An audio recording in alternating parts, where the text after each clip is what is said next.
actual talent show at our high school, and we were doing a rehearsal for the talent show. And as a DJ, his name was DJ MC Fresh at the time, and he had a copy of it. I had never heard it before, and he put the cover in front of the turntable, and the cover for My Adidas and Peter Piper has the Run DMC logo. Just the black and red logo with the two stripes on the top.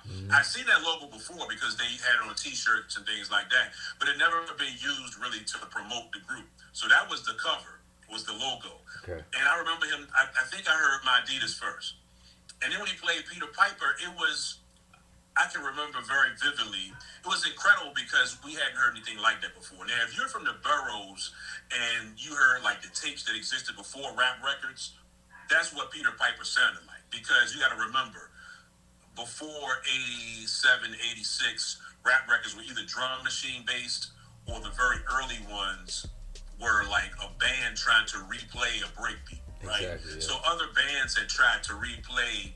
Peter Piper, of course, is based on Mardi Gras by Bob James, a famous jazz record. It's a foundational breakbeat in hip hop. So that was the first time for myself that I heard MCs rhyme over that particular beat. In that way, I would say Grandmaster Flash, had an album called The Source, and they rapped over it.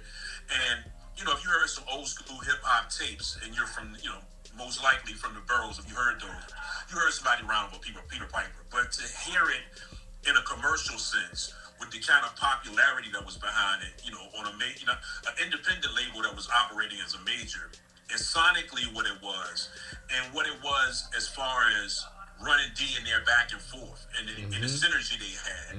It was it's only a few other times in hip hop I can remember feeling the changing of the guard in that sense, and one of them was when Sucker MCs and It's Like That dropped. The first time I heard that, it was so different from its predecessors that you just had to sit there and just and marvel at it because it's so different.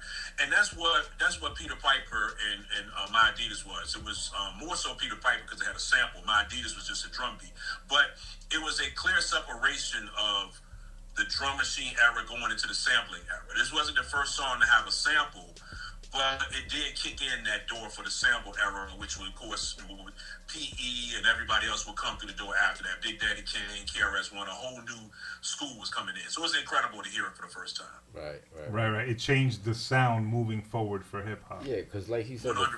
Because like he said, to me, it's one of the greatest early rap performances of all time. To me, that track. I call that back and forth boomerang.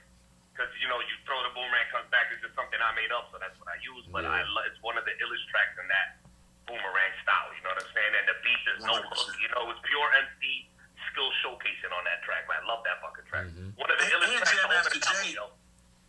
And Jam Master Jay, who was a great DJ, but he never was one to overdo it. Jam Master Jay did just what needed to be done on the track. Right. But on Peter Piper, he did exactly what needed to be done to the point that now the instrumental of Peter Piper, or even the vocal version of Peter Piper, is part of a lot of DJ routines because there's when they go "There It Is" and James cutting his part. A lot of DJs that's in the different DJ competitions, having two copies of that is that's a routine. Cash Money has great routines. The X-Men had great routines. Jazzy Jeff.